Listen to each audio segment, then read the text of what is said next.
Oke, untuk soal nomor 2, coba diperhatikan. Eh, di sana dipertanyakan batang AB beratnya 500 Newton. Engsel ditempatkan di titik A dan titik C. Oke, jadi di titik A ini sebagai poros ya. Dan diikat dengan seutas tali yang masanya dapat diabaikan.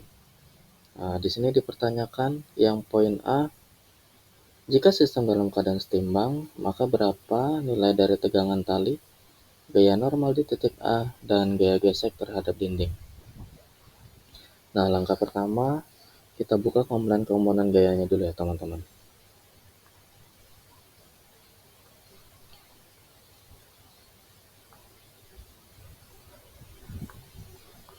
Di sini ada masanya adalah 125 kg ya.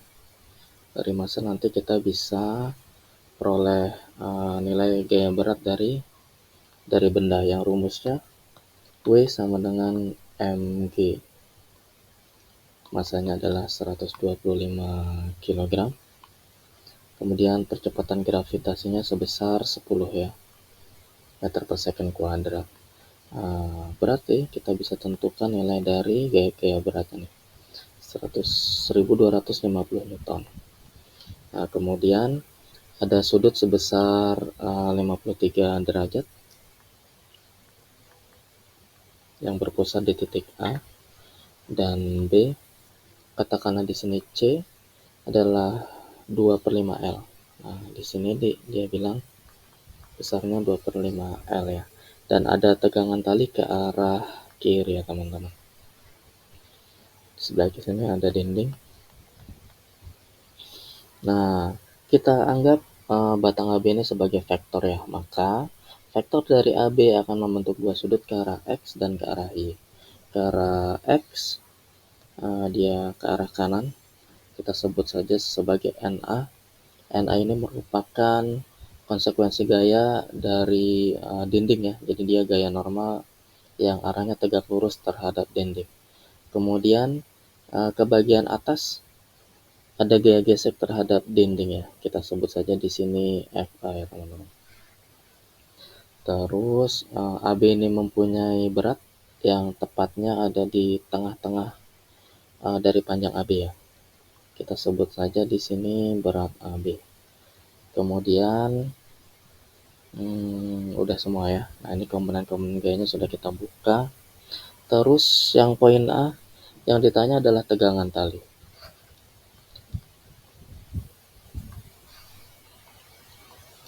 Nah, untuk mengetahui nilai dari tegangan tali dalam sistem ini, maka dapat menggunakan torsi ya. Torsi yang diasumsikan benda dalam keadaan setimbang ya. Jadi di sini sigma tau sama dengan 0. 0 di sini artinya bahwa sistem dalam keadaan diam ya. Rumus torsi itu kita tahu rumusnya adalah Fr sin theta ya. Nah, Fr sin theta. Nah, untuk Wb maka kita bisa uraikan. Di sini kita punya not kalau arahnya berlawanan jarum jam, berarti dia positif. Nah, positif berlawanan arah jarum jam ya.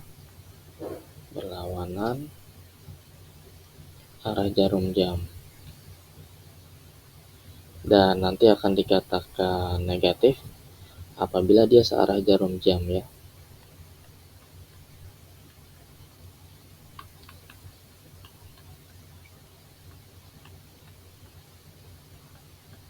Ya. Nah, untuk gaya berat di B dari benda, ini kalau kita putar dengan asumsi porosnya ada di A, maka dia arahnya searah jarum jam ya teman-teman. Kalau searah jarum jam berarti nanti nilai WB ini negatif.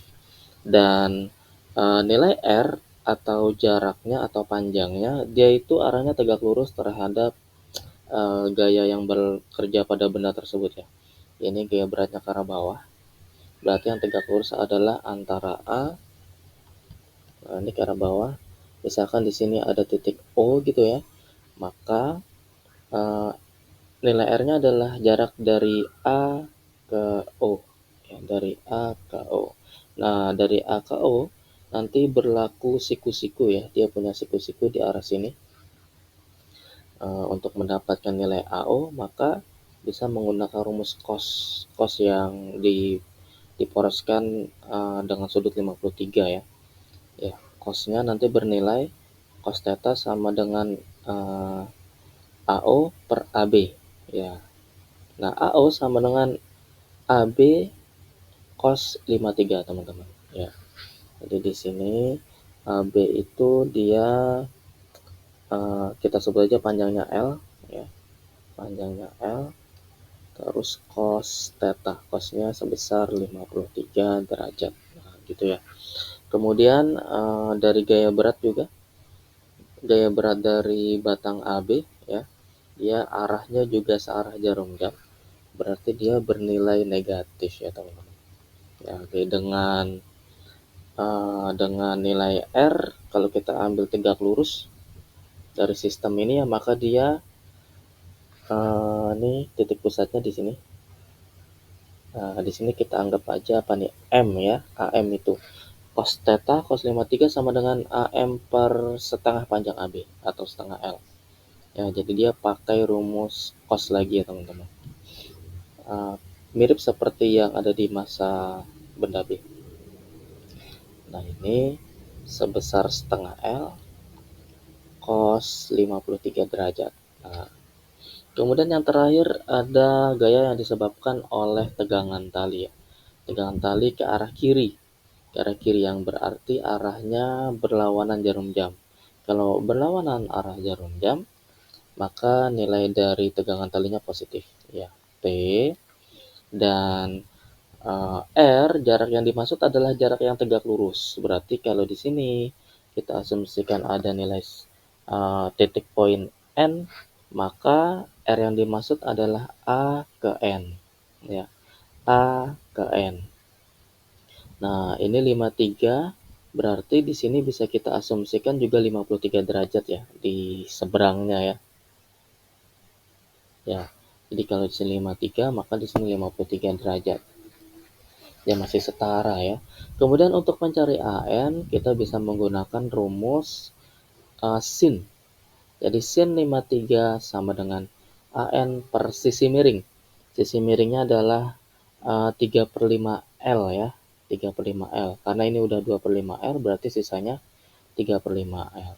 Berarti T dikali 3/5 L sin 53 derajat. Nah, ini sama dengan 0. Kemudian yang nilai-nilai negatif kita geser ke arah kanan. Jadi nanti yang ada di sebelah kiri hanya 3/5 L dikali T sin 53. Nah, ini sin 53 derajat.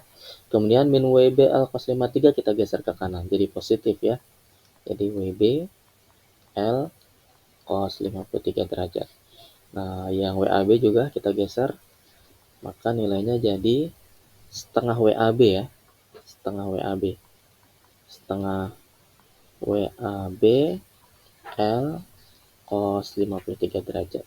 Nah, ini untuk menyederhanakan, maka kiri kanan kita bisa hapus nilai L, jadi L-nya ini dihapus, ini dihapus, dan ini dihapus.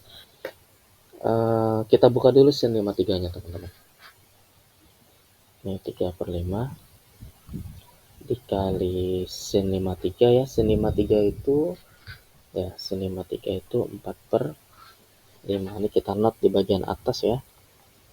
Jadi sin 37 itu 3/5. Nah, kalau sin 53 sebesar 4/5. Nah, sin 37 nanti sama dengan cos 53